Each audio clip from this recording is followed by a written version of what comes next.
মূর্খ শব্দটা আমরা কেউ শুনতে চাই না, দূরে পালাতে থাকি।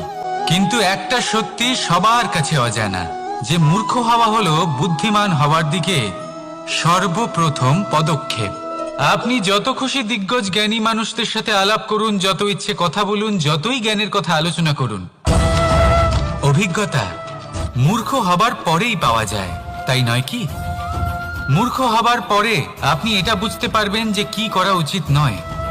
জ্ঞানী ব্যক্তি আপনাকে এটা বলবেন যে কি করা উচিত।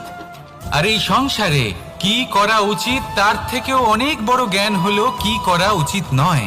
সেই জন্য সব সময় মনে রাখবেন, আপনার করা কিছু ভুল আপনাকে যদি কেউ মূর্খ বানিয়ে থাকে, ছল চাতুরি করে থাকে, তাহলে কোনো ব্যাপার নয়, এটা শেষ পর্যন্ত আপনাকে আরো বুদ্ধিমান করে তুলবে।